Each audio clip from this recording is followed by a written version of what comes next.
밧줄 무인등대 사이를 돌아서 어선들은 포구로 돌아온다.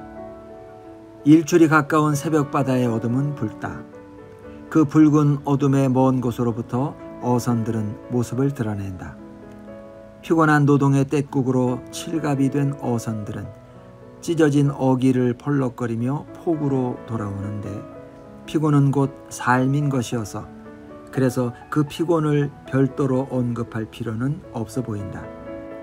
봉둔한 발의 사내들은 말없이 배전에 걸터 앉아 있고 방파제 위에서 그 사내의 여자들은 빈약한 어획으로 돌아오는 사내들의 배를 기다리고 있는데 찢어진 깃발 펄럭이며 돌아오는 새벽 어선의 남로는 아침바다의 첫 햇살에 비치어 찬란하다. 얼마 전에 산둥반도 쪽으로 나아가는 병어잡이 원양어선을 얻어 타고 바다로 나간 적이 있었다. 고기 잡는 선원들과 함께 먹고 자면서 그들의 노동을 가까이서 들여다볼 수 있었다. 밤에 그물을 놓고 고기가 들어올 때까지 4-5시간을 기다렸다가 새벽에 그물을 걷어들였다. 걷어들인 그물을 다시 풀어놓고 또다시 4-5시간을 기다린다. 선원들의 휴식 시간은 고기가 그물에 들어오기를 기다리는 그 사이사이였다. 그물에 고기가 들지 않으면 선장은 배의 위치를 옮긴다. 한 해역을 포기하고 다른 해역으로 옮길 때는 그물을 들어올려야 한다. 그리고 옮겨간 해역에서 다시 그물을 내려야 한다. 그물을 놓는 시간은 물때에 따라서 매일 달라진다. 그래서 어부들의 노동과 휴식은 정해진 시간에 따라서 반복되는 것이 아니라 매일같이 바뀐다. 그들의 노동은 침묵 속에서 이루어졌다.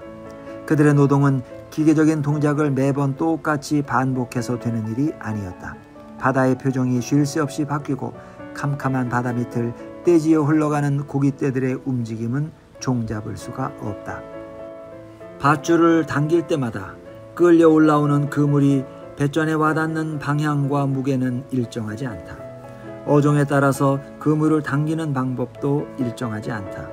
그래서 그물을 들어올릴 때마다 선원들은 낯선 종류의 노동을 새롭게 시작하는 것과 같았다.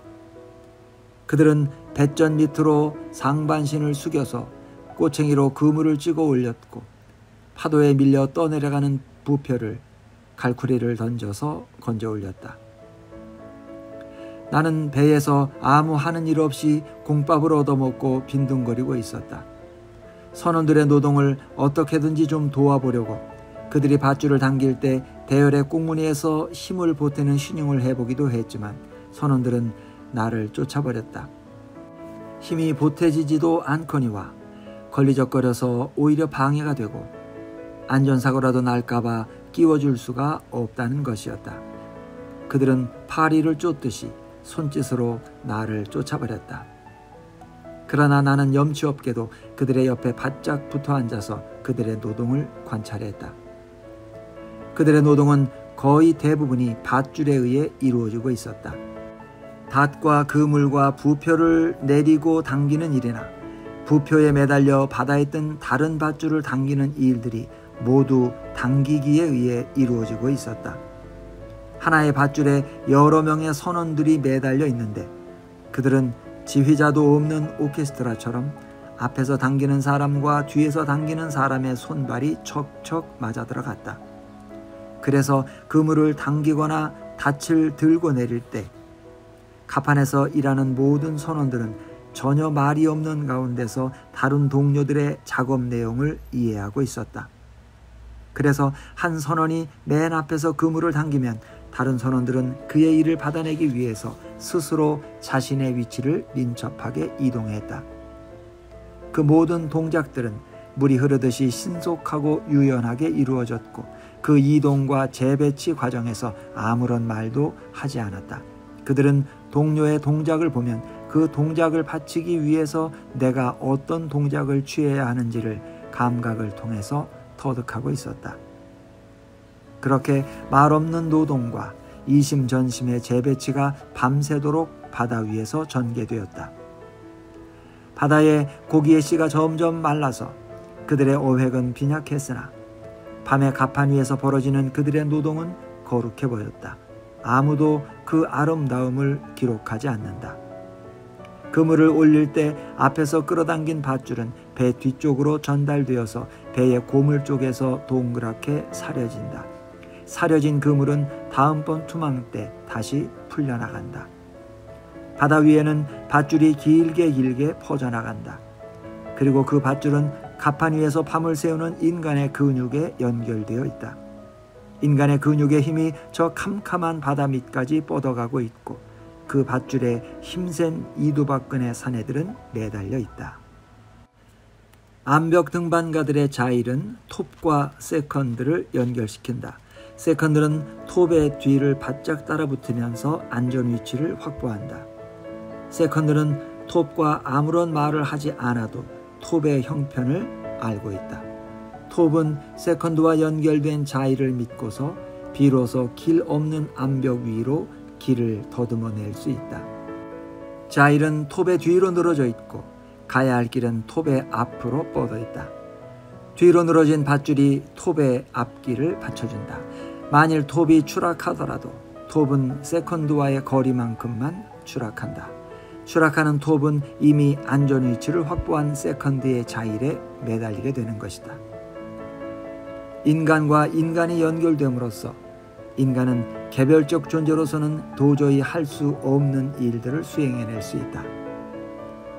암벽 등반가들의 밧줄은 수직으로 뻗어나가지만 선원들의 밧줄은 넓은 바다를 수평으로 뻗어나간다. 밧줄이 물밑에서 인간의 몸을 대신해 준다. 배에 탄 인간은 다만 밧줄을 풀고 당김으로써 고기를 건져 올릴 수 있다. 북구덩이 속으로 들어가는 소방관들의 몸도 소방호수에 따라 연결되어 있다. 5명이나 6명이 한 조가 되어서 호수를 끌고 불 속으로 들어간다. 연결이 인간에게 없던 힘을 가져다 주는 것이다. 뒤를 받쳐주지 않으면 소방관은 불 속으로 들어갈 수 없다. 나는 최초로 끈을 발견한 인류의 선배를 상상할 수 있었다. 그 선배들의 끈은 아마도 식물의 넝쿨이거나 동물의 가죽이었을 것이다. 끈은 고고학적 발굴에서 출토되지 않는다. 끈과 밧줄을 발견한 인간은 인간의 몸과 노동을 외계 속으로 그리고 다른 인간의 몸 속으로 확대시키고 연결시킨 위대한 선구자일 것이다. 항구로 돌아올 때 배는 바다로 나아갈 때처럼 가지런히 사려진 밧줄 뭉치를 싣고 있었다. 노동은 없었던 일처럼 보이지 않았고 선원들은 고온히 잠들어 있었다. 잘 사려진 밧줄이 햇볕에 말라서 반짝거렸다. 고기 비늘들이 그 밧줄에 말라붙어 있었다.